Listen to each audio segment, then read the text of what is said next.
Hello everyone, this is Blankera, and welcome to my universe. Today, I'm going to continue rigging Shalom from Path to Nowhere. So last time, I was just working on this strand, which I always have quite a bit of trouble with. And I think I mostly got it there. I was looking at it this morning, and I was noticing around the transition here, where transitions from purple to white, that... how do I describe this? There's like two rows here. So you have this part here, and then there's a dark color, and then there's another light spot. And if I look at the base here, this light spot is higher up than this light spot. But up here, I made this light spot higher up than this one. So that's the first thing I want to fix. Probably just means that this vertex got pushed up a little bit high, and this one might be a little bit low.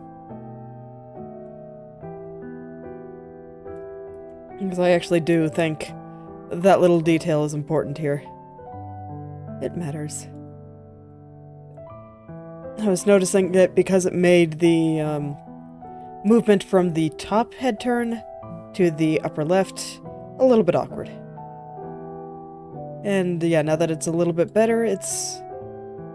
even if it's still not completely right, it's already just leagues better. It's very noticeable to me, at least. So I'm just gonna try to get that into place here. And adjust everything else accordingly.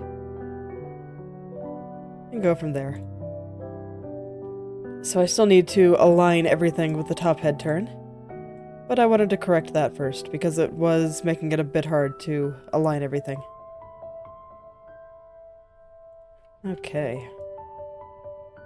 And now I'm just going to do some angle adjustment and small things like that. Just all the tiny little details that you gotta worry about when you're rigging things. And man, the level of detail in her hair is so high. And it means that I have a lot of little things to pay attention to.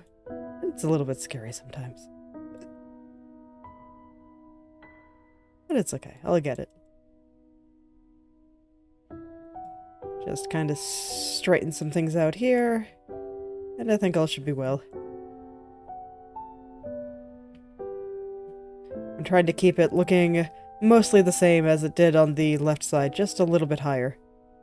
And yeah, it's a little bit better. At the very least, I do notice a difference here, but there's still some stuff like right over there that I think I need to touch up, so let's see if I can figure out what's going on.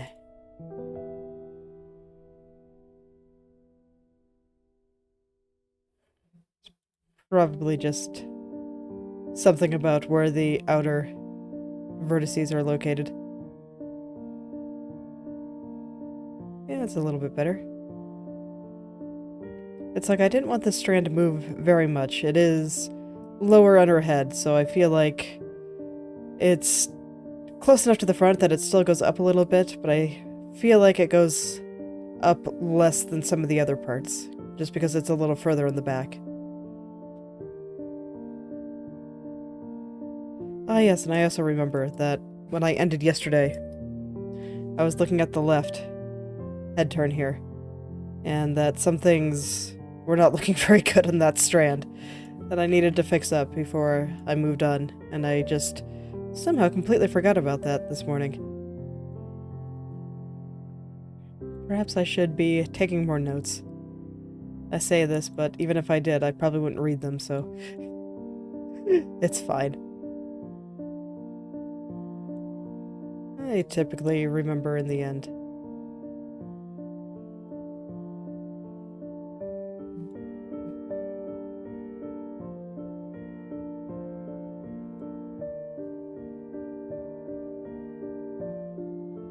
So lately I've been having a lot of fun reading a bunch of webcomics.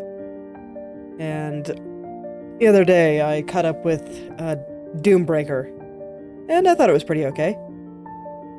It's definitely one of those ones that's more of a ride, where you just kind of go along with it and, you know, stay on the story's rails and have a good time. Don't think about it too hard. But it was a pretty fun ride, so I'm glad that I read it. And now I'm starting one in, like, the complete opposite realm of that, in Cursed Princess Club. Doombreaker I'd describe as... it's a kind of dark fantasy universe that's very much in the male power fantasy realm. It's all about being powerful, being cool, and saving the princess. And,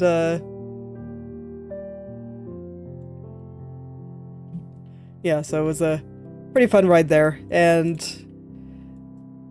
I tried to think of how I want to describe some things there.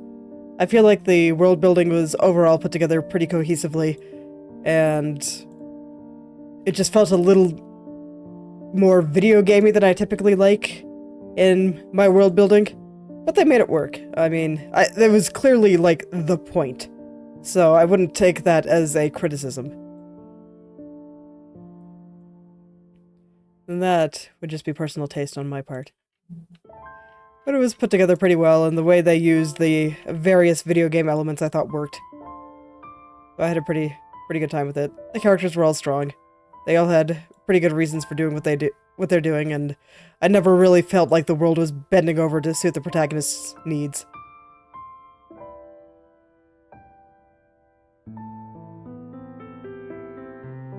Those kinds of things are very common with the, you know, the more power fantasy stories. I was actually reading one before I switched over to Doombreaker of, what's it called? The Heavenly Demon Cannot Live a Normal Life. That one I felt was much, much more in the world is gonna bend over backwards to suit the protagonist's needs.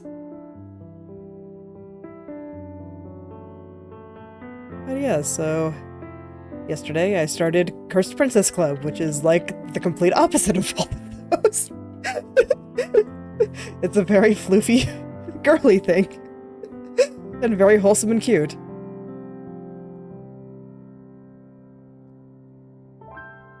That one would be about a girl in a family of, like, Disney princesses who is not physically attractive. So she did not get her sister's Disney princess looks. And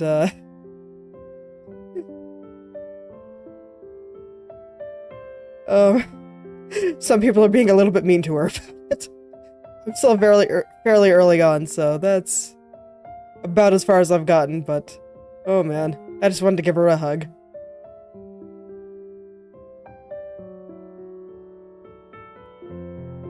So, both of the ones that I've been reading have been playing with a lot of fantasy tropes, and both of them use them in very different ways, which I thought was interesting. With Doombreaker going heavy on the video game tropes and turning things into dungeon raids and bosses and stuff. And you have potions and HP. Whereas Cursed Princess Club is more on the Disney side of things and just very cute, fluffy princesses. They are the princesses of the Pastel Kingdom. Possibly having a royal marriage with the Plaid Kingdom.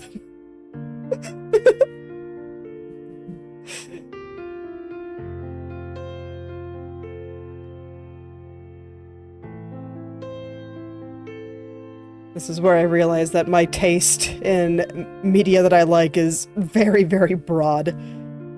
It's probably easier to list out the things that I just flat out don't like than the things I do. So I can typically enjoy just about anything for what it is. There's just a few traits that I tend to dislike, but a lot of those traits that I dislike are, well, just more conventional writing tips, like, give your characters actual flaws. Don't let the world bend over backwards to suit their needs.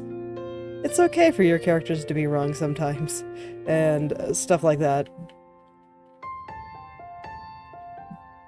But besides that, I'd say that anything that focuses too much on the mechanics of combat rather than, like, the stakes and the feelings and the story behind the combat tend to get a little bit boring for me. In terms of video games, I don't enjoy first-person shooters, personally. First-person games in general have a tendency to make me a bit motion sick, but shooters in general just aren't my thing.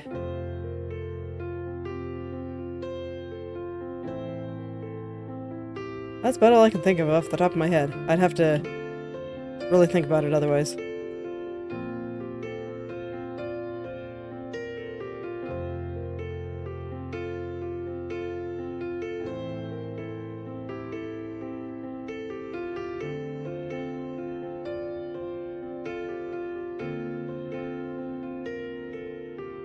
But it's been pretty cool to read a bunch of comics. I've always enjoyed comics in the past. Haven't read too many, like, Western comics, but naturally, with me being an anime girl on the internet, you can probably imagine that I enjoy manga. So I've read quite a bit of manga, but it's kind of nice to see an entirely different style. It's like the webcomic format has been heavily popularized by Korean comics, and now we're seeing a lot more, like, amateur Western comics being made in the same kind of format, and I think it's really cool. I enjoy seeing it all. And honestly, it's just kind of nice to see more comics in color. I like all the colors. Color is fun. And I guess we get to see a lot more of that because when you're publishing on the web, you do not have to worry about printing it. And printing color is expensive. But if you don't have to print it, then, well, there's no problem. You can color all you want. Use as much color as you want.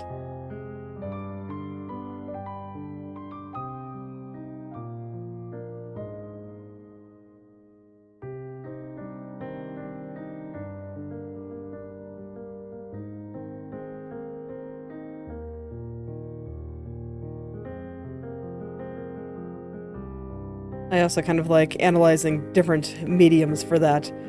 It's not something I've done too much with comics, but I have to an extent with video games, and more recently, I've thought a lot about how medium affects role-playing games in particular. Because it's like you have role-playing games via video games, and even then you have a couple of different, like, subgenres of role-playing games. So there'd be more like the, Western RPGs, like, Baldur's Gate, and those types, and then you have the more Japanese RPGs, which are more linear, in, like, the Persona series, the Tales series, man, why am I blanking really hard on the old ones? Was it called Dragon Quest? I think so. I don't know why I just had this huge brain fart on, like, a super popular game. Oh no. Oh, whatever. I'm sure you guys know what I'm talking about, but yes, you know, the ones that come from Japan.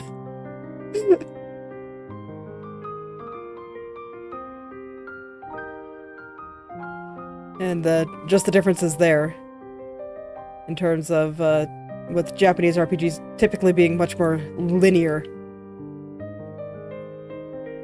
and Western RPGs generally being a little bit less linear, and a lot of the aesthetics and story beats being different and that kind of thing. And generally having a lot more dialogue options and a little bit more room to actually, like, roleplay a character. Whereas the Japanese RPGs are taking you through a story. But then there's the types that you play with other people. So those would be like tabletop role-playing games, where, you know, like Dungeons and Dragons, or, I don't know, World of Darkness, or Shadowrun, or any of those kinds of games. And then there's a personal favorite of mine of forum role-playing, where you're more just writing large walls of text back and forth to people, and kind of effectively creating a story together. And all of those have very different needs. Like, if you tried to do something super number crunchy on a tabletop RPG or a forum RPG, you'd probably have a bad time. I'm sure that there's a lot of people that say that some tabletop RPGs are number crunchy, but when I'm talking about number crunching, I'm talking about what computers can do. Like, there is no comparing what even the crunchiest tabletop RPG is like compared to any video game.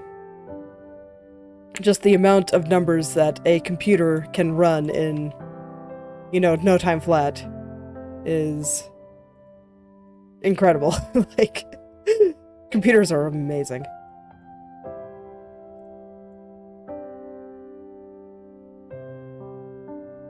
And I also just think about just medium differences between tabletop RPGs and forum RPGs.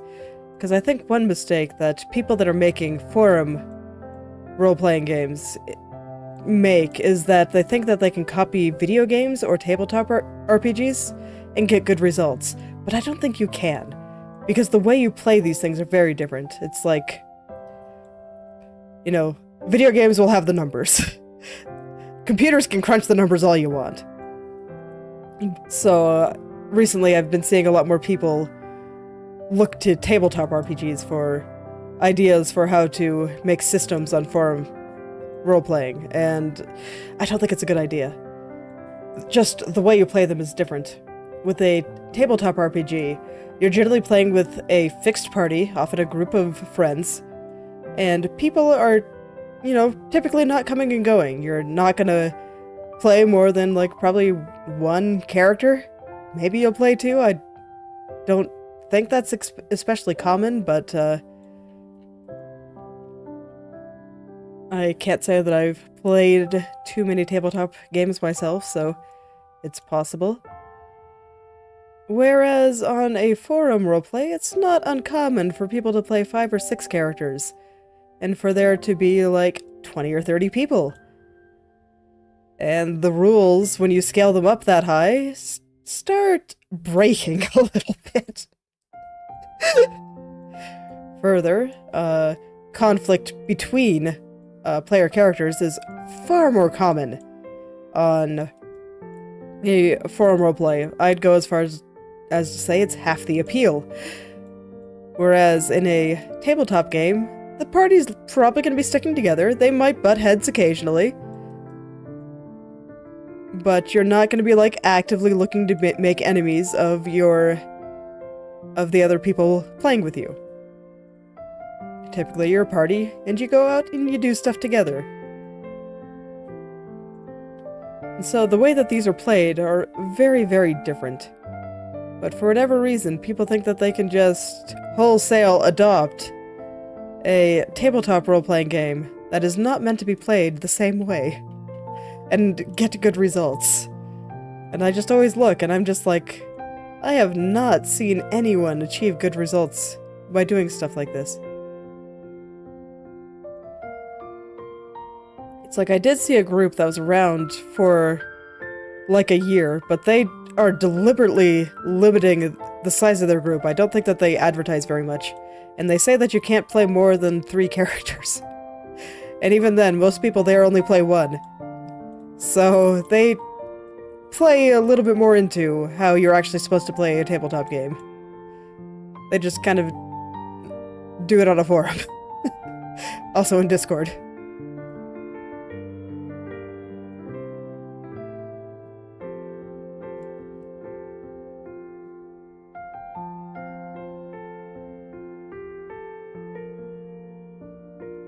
So I don't think people necessarily pay a lot of attention in just the differences between mediums.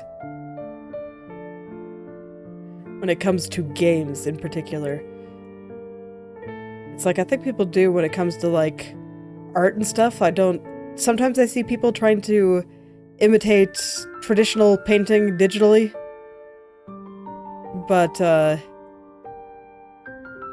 I don't know, I see, like, the acknowledgement that it's different, and I feel like a lot of the people that do it also, like, paint traditionally, so...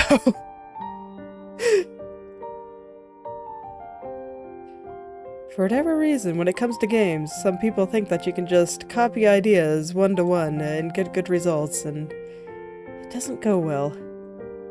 Like, God, I can't even imagine trying to be a proper, like, dungeon master for a group of 30 people. That sounds like suffering. I tried it once for a group of 4, and that was really hard. 4 people that were all playing only 1 character, and would not be playing anymore. And somehow these people think that they can do it for a group of 30. Where many of them are playing up to like 6 or 10 characters. I've seen some people with like 50.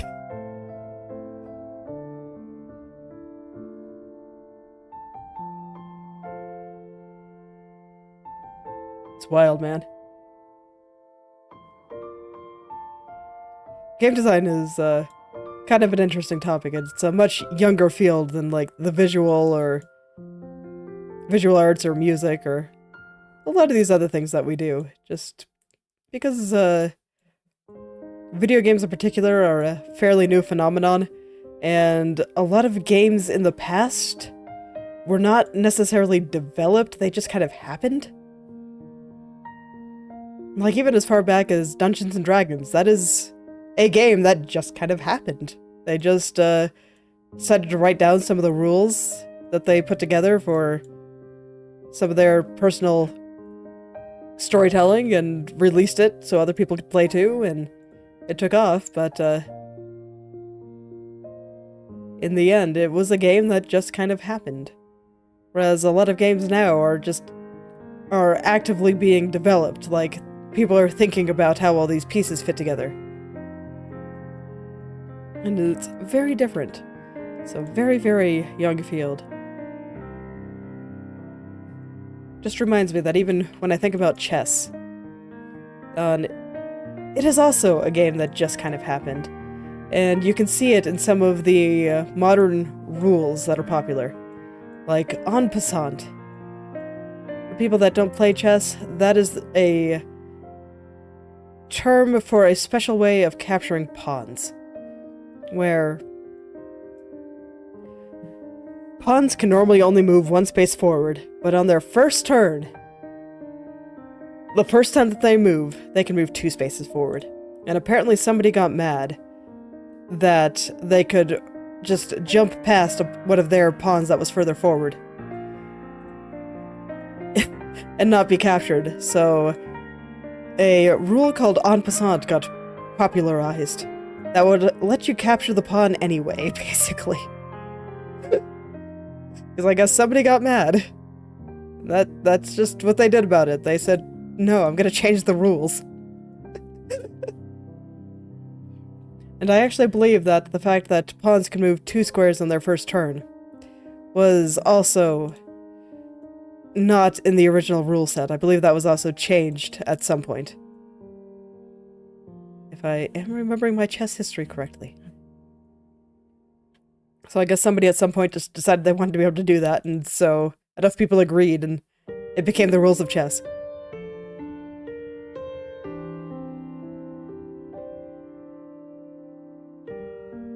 So that's kind of how games had been developed in the past, just not necessarily designed, they just kind of happened. And enough people agreed on the rules that they became codified, and people played like that.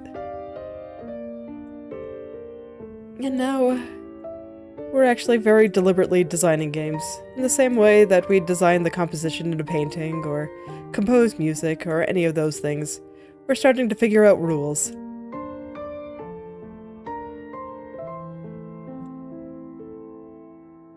Oh, hello there, Luminance. It's nice to see you again. How are you doing today? I was just rambling about game design, because the history of games is cool.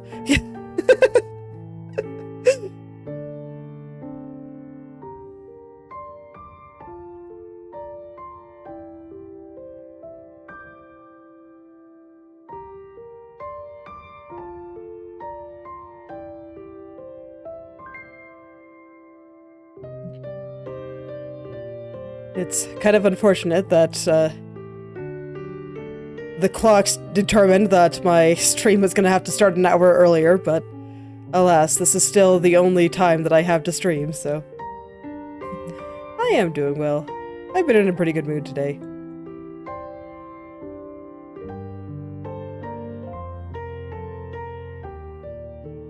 Getting to do lots of things lately, and the illustration that I've been working on is finally reaching the point where it actually looks good. So, it's made it much easier to work on. Getting to that point is always the hardest. Oh, and to be clear, I mean the illustration I'm working on off-stream. This, I think, has looked good for a while. Yeah, that's alright.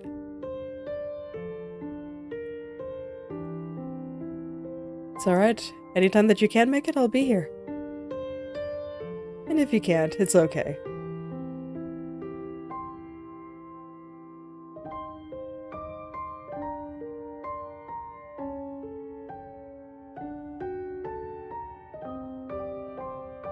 Life tends to be pretty chaotic like that.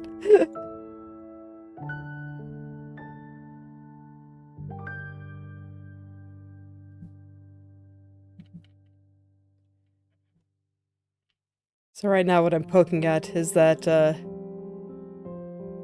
let's see. I noticed that the left head turn was not lining up quite right. Well, of course. It's gotta be all hair all the time for probably... oh man. Probably at least another month. It's like I'll probably... once I start working on the lower corners, I'll be working on the face a little bit again, but... even when I go to the corners, it's gonna be 90% hair. The hair is just infinitely more complicated than anything else on this. So many little textures to line up and all that kind of stuff.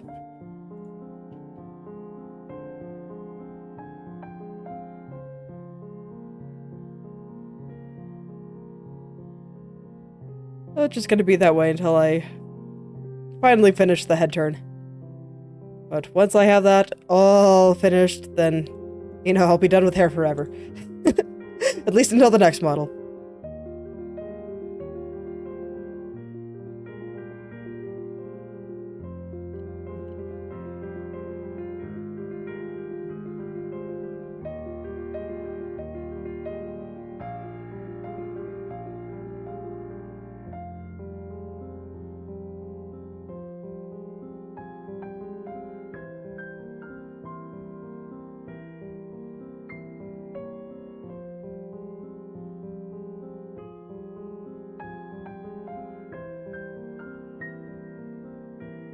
Alright.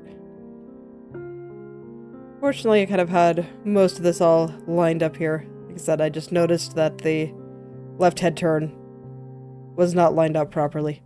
So now I'm just kind of going back and cleaning up my cleaning up. And trying to get everything back into place here.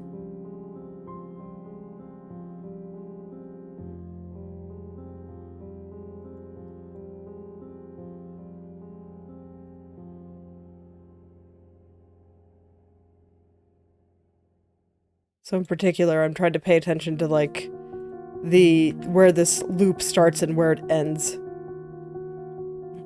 And then there's a few little areas right through here that I noticed were kind of stretching a little bit. Looks like they still are. So I'll have to go take a look at that. I don't think it has to be, like, 100% matching up, but I'd like to at least get, like, 70% or so. Alright. So for this lower part, I will ask the mesh for its wisdom. See if it can help me figure out where all this compression is coming from. And so far the short answer seems to be everywhere. It's coming from everywhere. Everything just needs to be moved down a little bit here.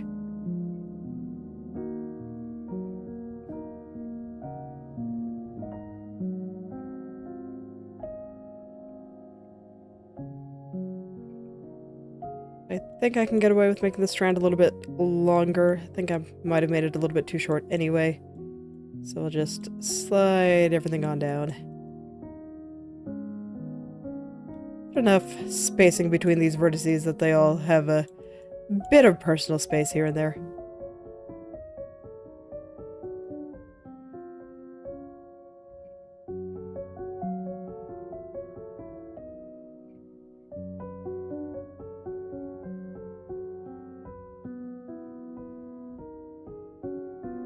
Yeah, there we go. That's better. Yep. Okay. Now I just want to make it curl nice at the end here. And that should be that.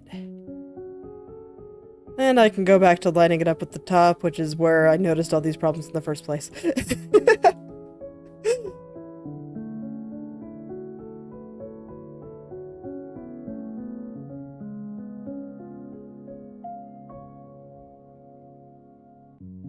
Raise all this just a little bit more, just so I can get that curl just right.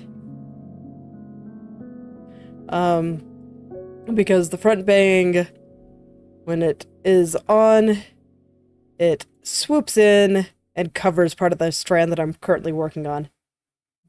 So I had to turn it off until I finished that little bit there.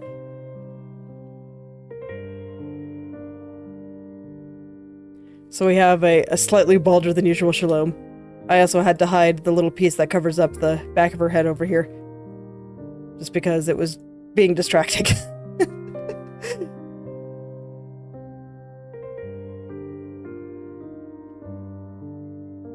Okay, sometimes I just hide layers so this way I can see what I'm doing just a little bit better.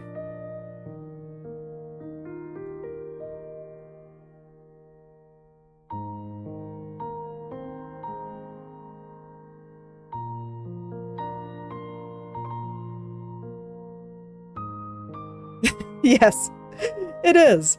Well, Shalom is always highly entertaining, so I don't worry about it.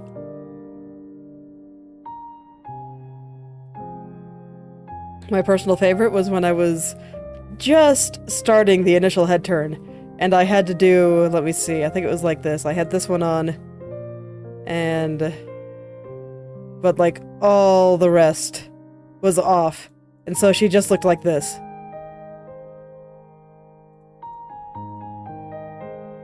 With just random little bits of hair showing like this. I think I might have had, not that one, this one on too. But yeah, I started with, like, these two. So it just looked like this for a while. Alright, let me go turn all the hair that I want back on. That one. That one. Currently have all the shoulder clump off. Okay. I have to read. I cannot read and talk at the same time. No, I don't have the strand done yet, so...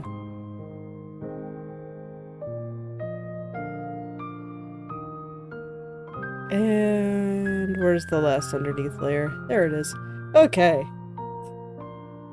Okay, no, I need to turn that off. There we go. Oh, and that off. Okay. Back to what I was doing.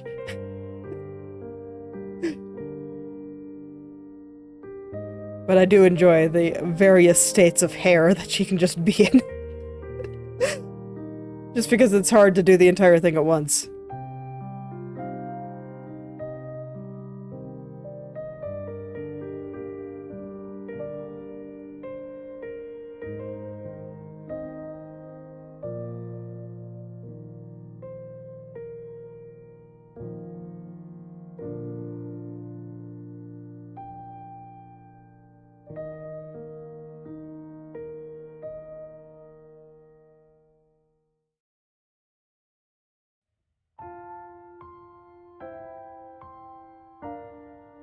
Alright, I feel like this little strand here is getting a little bit thin right through there.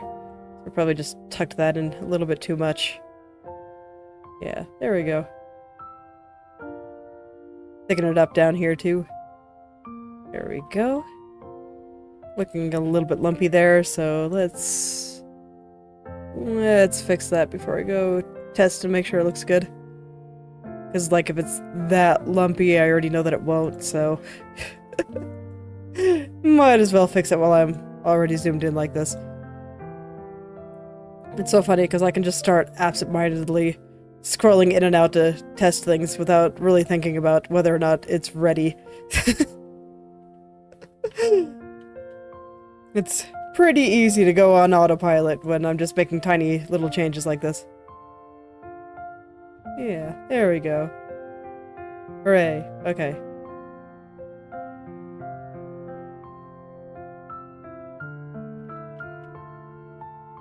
Alright, and then the last thing I see is just with this little highlight here. And I will just tuck him in a little bit here. He has gone out a little bit too far there. There's like a little mound of hair right there.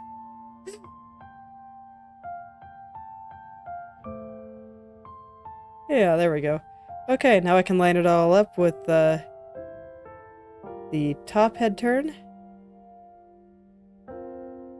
Oh my. Okay, so there's shenanigans everywhere. Alright.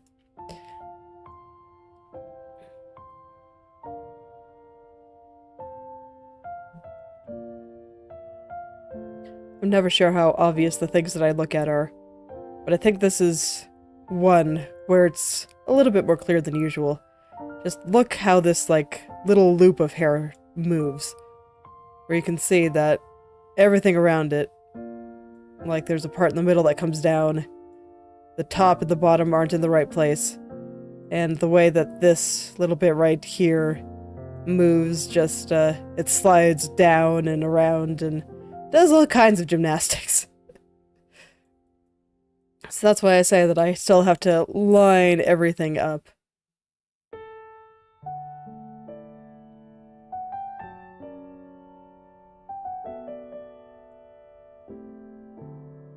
And as always, I will start from the top. I guess I shouldn't say as always, because strictly speaking, I don't start from the top every single time. Just like 95% of the time.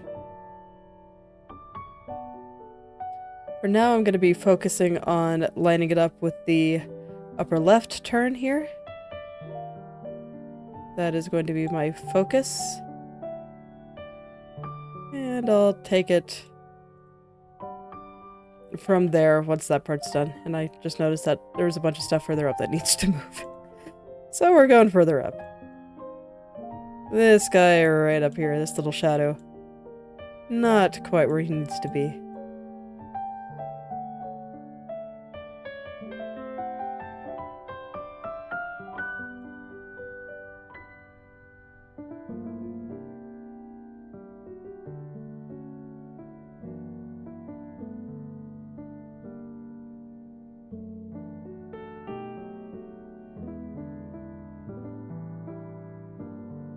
Like, I lost my train of thought on what I was talking about,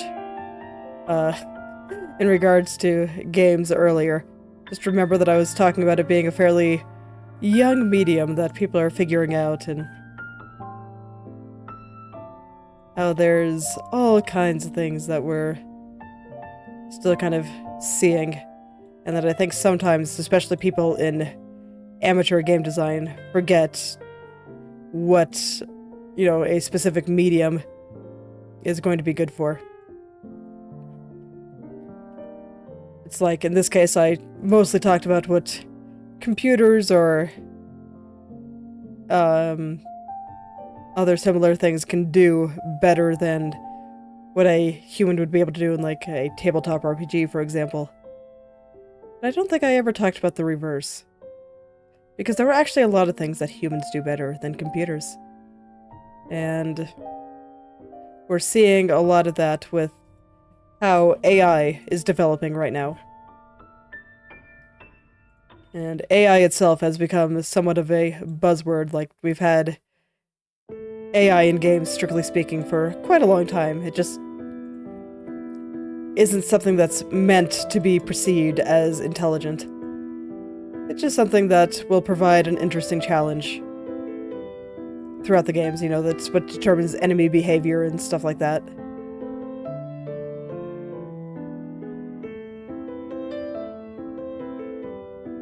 But, some of the computer's deficiencies is what we're seeing with AI development, especially with language learning models. And that, we're trying to teach computers how to, like, do things like talk,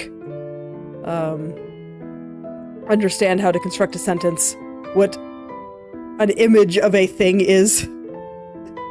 Like, I just think it's so funny that we can analyze all these complex chess positions, or calculate all these things that we need to do to, like, send a rocket to the moon, and some of this stuff. But getting a computer to recognize an image of a dog, very, very hard. Very, very hard. And we're just kind of starting to be able to get to that. Well, I guess I shouldn't say starting. We're probably way beyond the starting line at this point, with the as conversational as ChatGPT is getting. But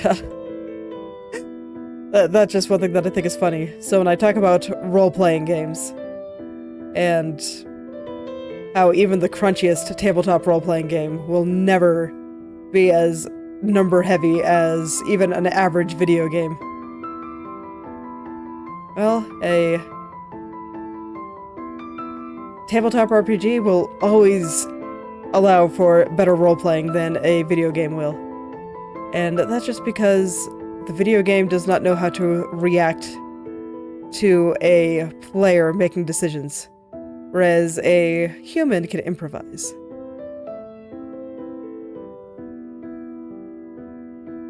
Our level of technology just hasn't quite got to the point where we can have AI GMs yet. I'm sure it's coming. I'm sure that somebody is working on that kind of technology. I'd be very surprised if we don't see it in, like, the next 5 years or so.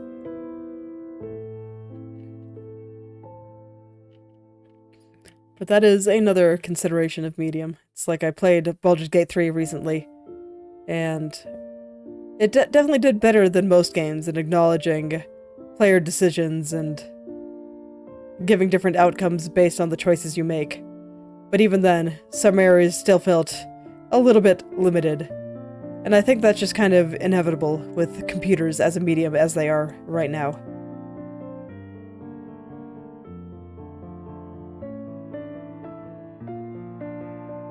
But we're getting there. And I think that's pretty cool. I really do like just seeing all these things that humans have been able to create. Just looking at our society, the way we've, like, solved food crises, and the point that, if anybody does not have access to food, it's not because of production, it's because of distribution. And that kind of thing. And I think that's honestly pretty incredible. Humanity is really amazing. Just looking at all the things that we've been able to put together, just, I'm always eternally impressed.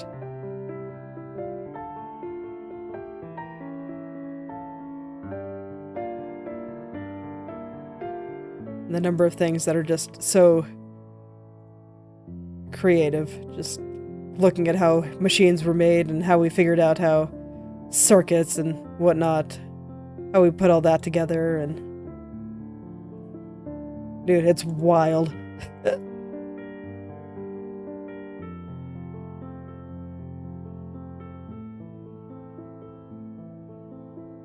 I've just been playing a lot of Factorio lately, so it gives me a good excuse to ask my husband about his expertise and how a lot of these things are made. Because this is stuff that he actually, like, knows. To a degree. I wouldn't necessarily say he's an expert, but, these are things that he has studied extensively. And it's just very cool. Very, very cool.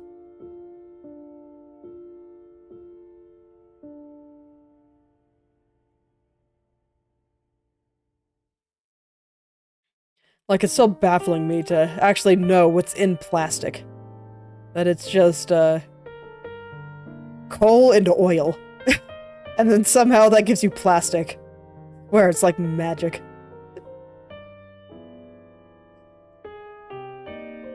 I think I made the joke. I asked him, "Are you sure we didn't figure out how to do alchemy?" Because the formation of plastic kind of feels that way to me sometimes. I know it's not what it is, but it's still funny to think about.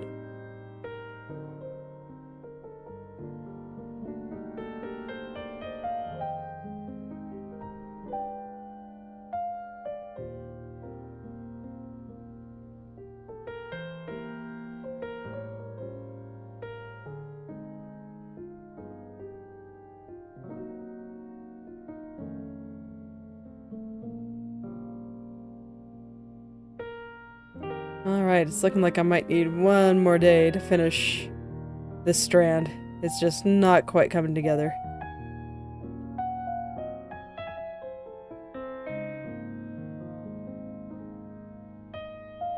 But it's okay, to be fair, I was working on that strand in 3 different turns. So, I don't think I did too bad.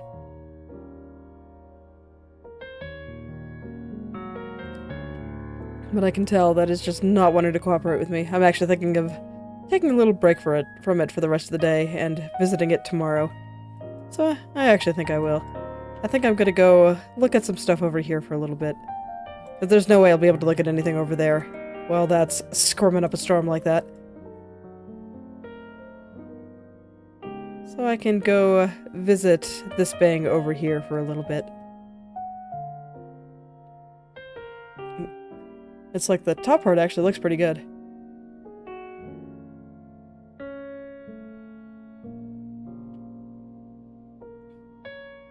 Let me just do some intense staring right through here.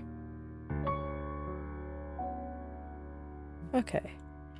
So this little highlight right there I think needs to be a little bit higher, which probably also means it needs to be a little bit higher in the upward head turn too, because this is actually pretty well lined up with where it is in the upward head turn.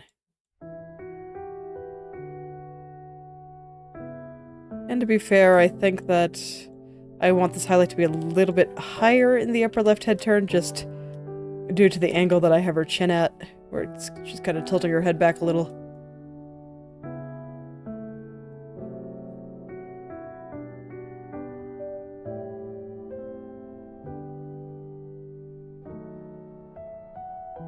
Yeah, I think so. I think I do want it to go a little bit higher in the upward head turn too.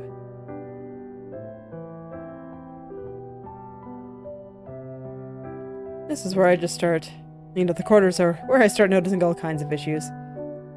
But it's okay. I think that with every little issue that I fix, everything looks a lot better. I'm really, really looking forward to taking this into the tracking program and trying it out. See how it moves and see how I've been able to make it look.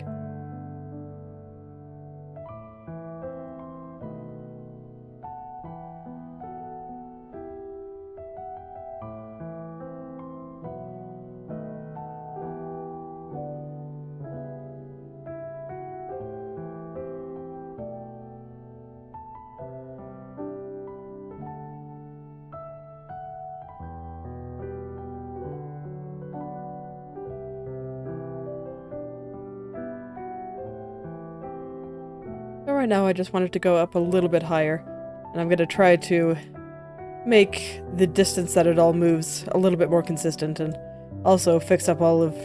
I don't even know what's going on here, but something sure is happening there. That's pretty crunchy. So that'll be something I have to work out too. But for now, I'm just making sure that all these pieces are moving up as much as I want them to relative to the left head turn here.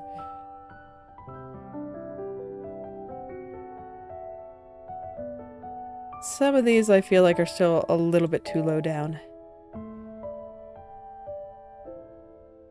Probably tried a little bit too hard to line it up at the top when it seems like large parts of the top head turn are just inaccurate. Which is deeply unfortunate, because it means I'm gonna have to go back and fix it all.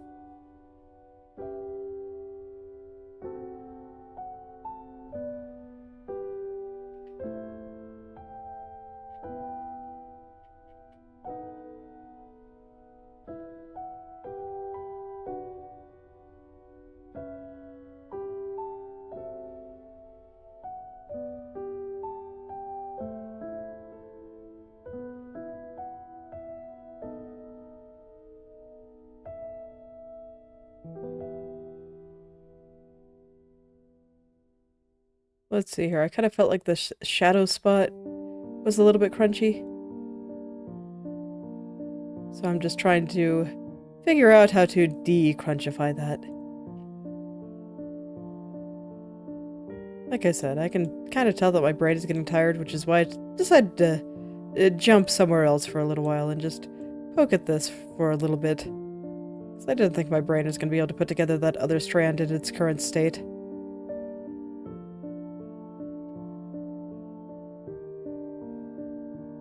I did not sleep well last night, so it's not too surprising. The kids were very rambunctious and woke me up. Always deeply unfortunate when that happens, but it happens sometimes.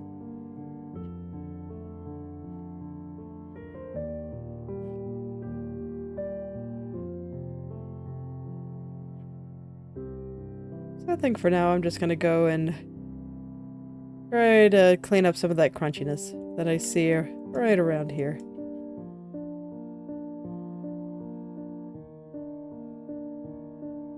Set on this strand. I just saw something right here move up very, very sharply. I'm trying to figure out what strand it's on. I think it's the front bang. Or the side bang, I guess I should say.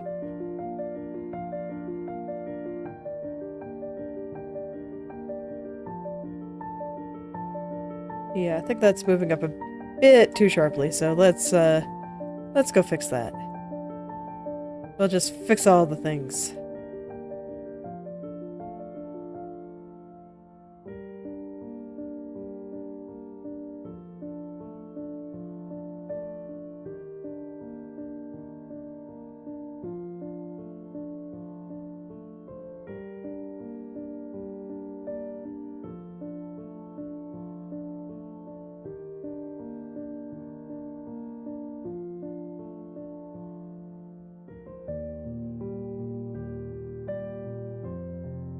I'm gonna push that down just a little bit there. It is moving upward quite a bit. I'm actually wondering if the reason that I didn't care too much is because I don't see that zoomed out, so we get to see some more ridiculous hair while I work out whether or not I should care about this. Okay, I see why I didn't care. Because it didn't actually matter. Okay. That's good to know. Let's go turn the other hair back on, and I'll try to ignore it.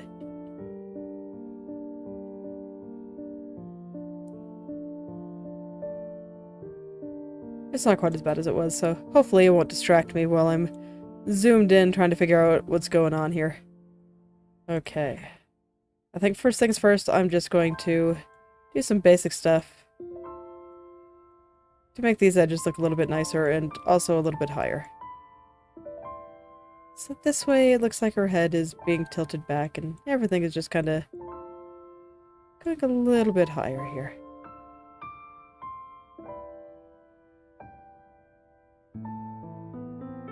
Because oh boy was all that crunchy.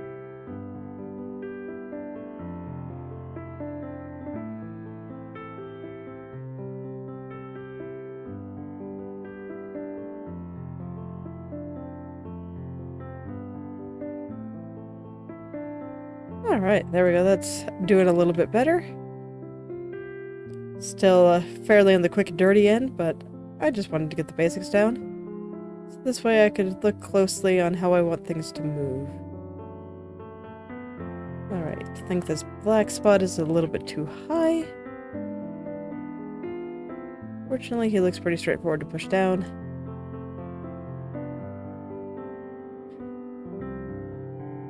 It's like if I don't care too much about the details, this kind of structure is fairly easy to work with. This is what I would call the 4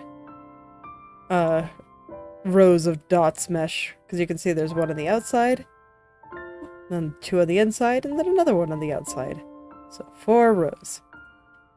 And it keeps the edges nice and pretty, and you can't move around the insides too much, but you can move them around a little bit, so perfect for something just right on the edge like this, where I don't need to have detailed control of everything that's going on. Just enough to push it like up and down and squish it for like the left head turn here. And then all is well.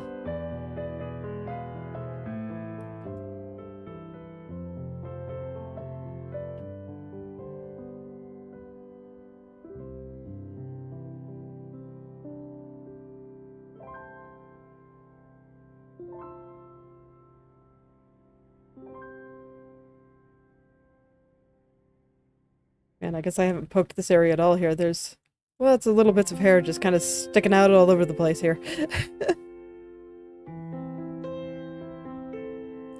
Well, that's okay. I had been focusing on other parts of the hair, so it's not too surprising that I just hadn't gotten around to this part yet. After all, I was very focused on the roots for a while. Now the roots are done, so I can go and look elsewhere.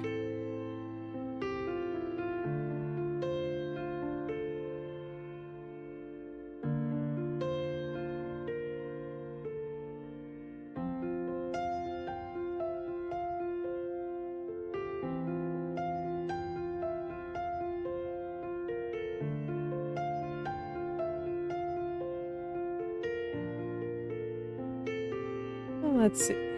I had a weird tickle in my throat there. I always hate it when that happens.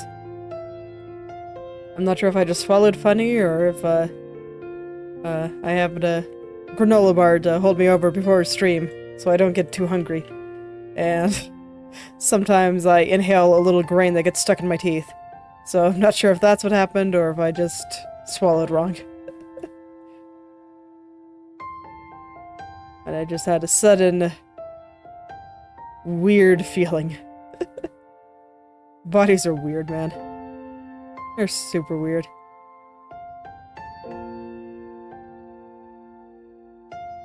I think that there'd be better failsafes on that.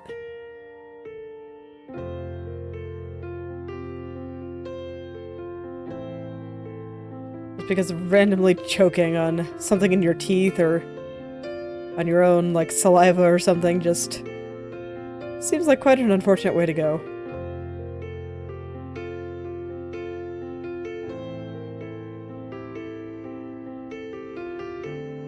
If I'm being honest, I don't think evolution actually knows what it's doing. I think it just, much like games in the past, just kind of happens.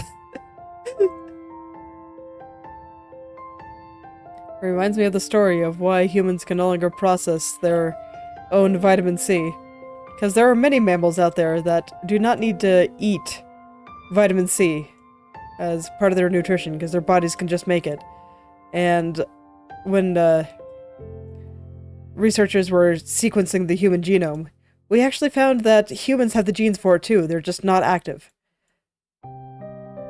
And that was something that always struck me as just hilarious, because losing that ability seems like it'd be kind of unfortunate, right?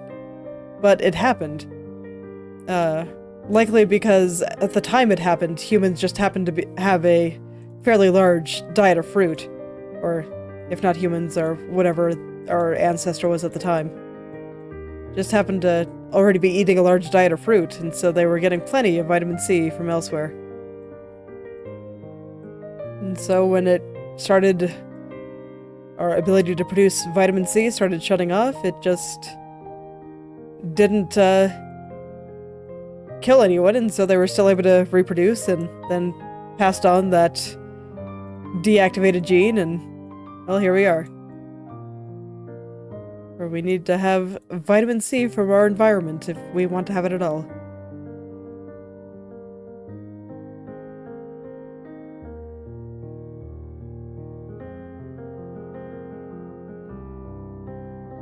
How did I make a mistake like that? I just noticed that the hair is sticking out right there. I really never noticed that. I wonder if there was another bit of hair covering it that I currently have hidden.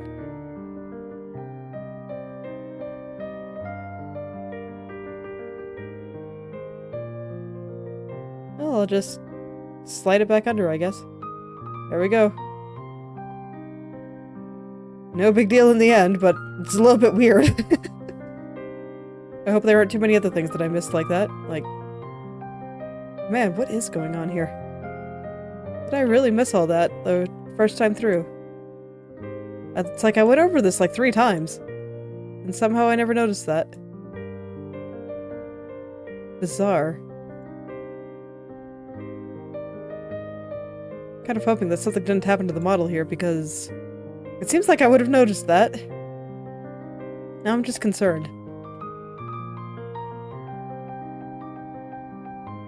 It's like I've heard in the current version that mesh groups are actually a little bit busted. So I'm a little bit worried that they might have done something. Unfortunately, I heard it after I started using them here, so couldn't really go back and just undo all that work. Or I guess I could, but I didn't want to.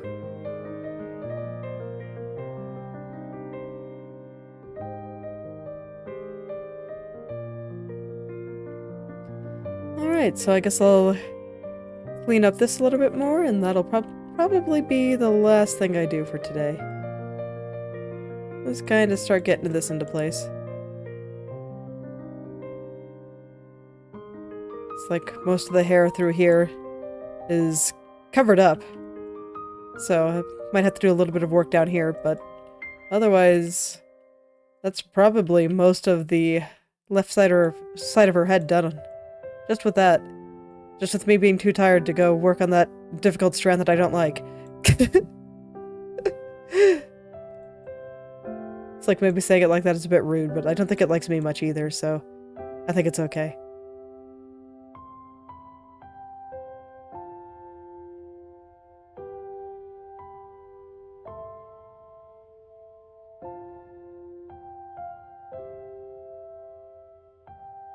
Alright, I think that's a reasonable place to start. I'll have to check it all out in the morning and probably fix up the top turn a little bit too. But for now, I think this is where I will end things with the silliest bit of hair just spawning out of her cheek. Alright. Well, thank you all for coming. If you'd like me to take a look at your own creative projects, whether that be art, writing, coding, game design, or any creative pursuit you can think of, feel free to message or add me on the social media platform of your choice. I'll take a look and maybe leave some comments. I'll see you all tomorrow. Goodbye.